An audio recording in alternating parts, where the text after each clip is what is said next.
রামনবমী উপলক্ষে বিশাল শোভাযাত্রার প্রস্তুতি করণদিঘিতে। রাত পোহালেই রামনবমী। সমস্ত ভারতবর্ষের সনাতন ধর্মী মানুষদের পাশাপাশি উত্তর দিনাজপুর জেলার করণদিঘি মানুষের মধ্যে উচ্ছ্বাসের ঢল দেখা মিলল নবমীর আগেই, এবং কর্মকর্তারা জোর কদমে প্রস্তুতি শুরু করে দিয়েছে শোভাযাত্রার। করণদিঘির পিছলা যুব কল্যাণ সংঘ এর উদ্যোগে একটি বিশাল শোভাযাত্রা আগামী 6ই এপ্রিল রবিবার বিকেল 3টায় করণদিঘির বিকোর দুর্গা মন্দির প্রাঙ্গণ থেকে এই শোভাযাত্রা 12 নম্বর জাতীয় সড়ক ধরে করণদিঘি বাসস্ট্যান্ড থানার সামনে দিয়ে পরিক্রমা করে করণদিঘি হাই স্কুল ময়দানে জমায়েত করে ফের শোভাযাত্রা ফিরে যাবে পিছলা যুব কল্যাণ সংঘের মাঠে। এবং শোভাযাত্রা শেষে উপস্থিত সমস্ত রাম ভক্তদের জন্য থাকছে খিচুড়ি প্রসাদের ব্যবস্থাও। এই প্রসঙ্গে পিছলা যুব কল্যাণ সংঘের সম্পাদক রোশন সাহা জানান, বিগত বছরগুলির তুলনায় এবছর বাড়ছে শোভাযাত্রায় অংশগ্রহণকারী ভক্তের সংখ্যা। এবছর প্রায় 5 থেকে 6 হাজার মানুষের উপস্থিতি হবে বলে জানান।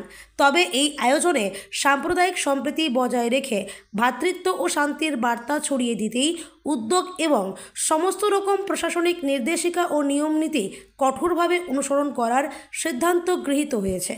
বিশেষভাবে উল্লেখযোগ্য, এই শোভাযাত্রা অস্ত্রবিহীন ও শান্তিপূর্ণ হবে। তিনি আরও জানান, এটি একটি সংস্কৃতিমূলক ও সম্প্রীতির শোভাযাত্রা, যেখানে সব ধর্ম ও মতের মানুষের জন্য সৌহার্দ্যের বার্তা পৌঁছে দেবে। বিকোর দুর্গা মন্দির কমিটির সম্পাদক সখিল ঘোষ জানান, এই পরিকল্পিত শোভাযাত্রা শুধুমাত্র ধর্মীয় অনুষ্ঠান নয়, এটি একটি সম্প্রীতির উৎসব হিসেবেই পরিগণিত হবে। স্থানীয় প্রশাসন ও জনসাধারণের পূর্ণ সহযোগিতা কামনা করেছেন, যেমন অনুষ্ঠানটি সফল ও সুষ্ঠুভাবে সম্পন্ন হয়।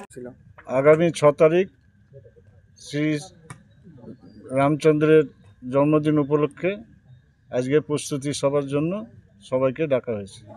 কি কি প্রস্তুতি নিলেন? প্রস্তুতি নিলাম আমরা আগামী 6 তারিখ বিকোর সবাই তো 3টার সময় দুর্গা মন্দিরের সামনে সবাই জমায়েত হবে। ওখান থেকে আমরা পিছলা হয়ে করণদিঘি মাঠ থেকে আবার পিছলা এসে সমাপ্তি করব। ক বছর ধরে হচ্ছে এটা? কাদের উদ্যোগে হচ্ছে এটা? পিছলা যুব কল্যাণ ক্লাবের উদ্যোগে হচ্ছে।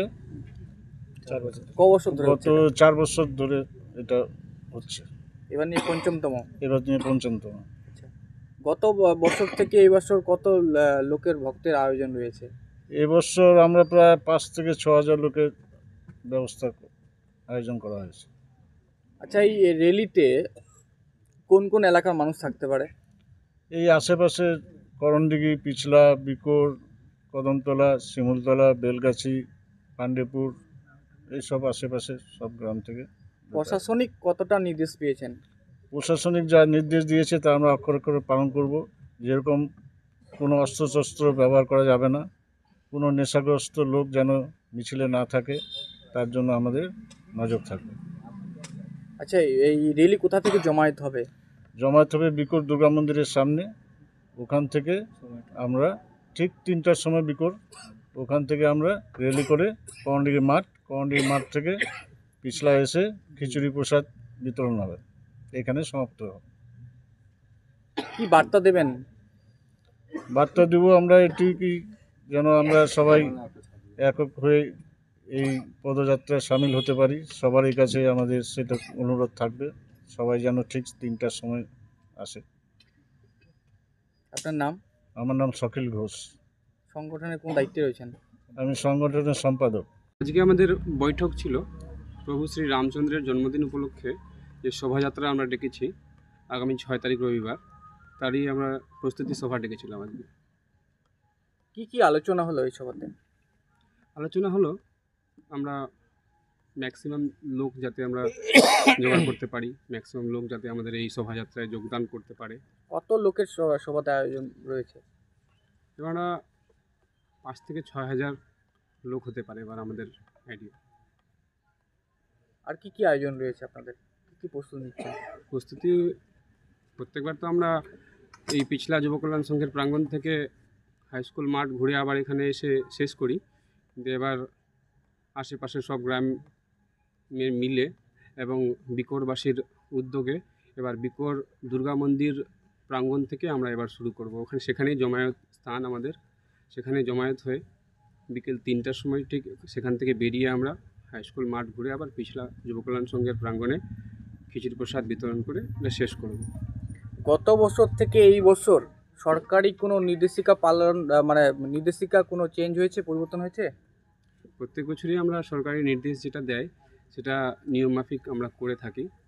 এবার আমাদের 4র্থ বছর, আমাদের এক্সপিরিয়েন্স আছে এবং সরকার যা নিয়মাবলী দেয়, রুলস অ্যান্ড রেগুলেশনস আমরা ঠিকমতো মেনে চলেই আমরা কাজ করি। যেমন আমাদের মিউজিক সিস্টেমে কিছু গানের নির্দেশ এই দেওয়া বছর থাকে। বিশেষ করে কোন কোন নির্দেশিকাগুলো দিয়েছে আপনাদের? এবছর দিয়েছে যাতে মদ্যপ অবস্থায় কেউ মিছিলে না থাকে এবং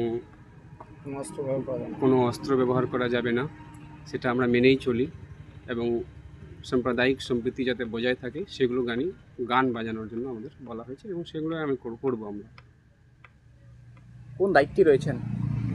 আমি পিছলা যুব কল্যাণ সংঘের সেক্রেটারির দায়িত্ব রয়েছে। সেক্রেটারি হিসাবে সমাজের যারা আগামী রবিবারে যারা অংশগ্রহণ করবে এই শোভাযাত্রাতে, তাদের কি বার্তা দেবেন? আমি বার্তা দেবো যে সবাই যেন আমাদের এই পদযাত্রায় সামিল হয়।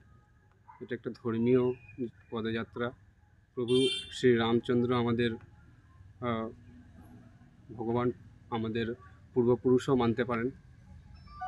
তার জন্মদিনে এই শোভাযাত্রা খুব ভালো মতন করতে চাই। তাদেরকে আশেপাশে সব গ্রামবাসীকে আমরা আহ্বান করব যাতে আমাদের এই পদযাত্রা সুষ্ঠুভাবে সম্পন্ন করাতে সহযোগিতা করে। আচ্ছা, এই পদযাত্রার শেষে কি কোনো ব্যবস্থা থাকে, কোনো কিছু ভোগের ব্যবস্থা থাকে? অবশ্যই যেমন? প্রভু শ্রী রামচন্দ্রের ওই খিচুড়ি প্রসাদ ভোগ করে আমরা সবাইকে খাওয়ানোর ব্যবস্থা রেখেছি।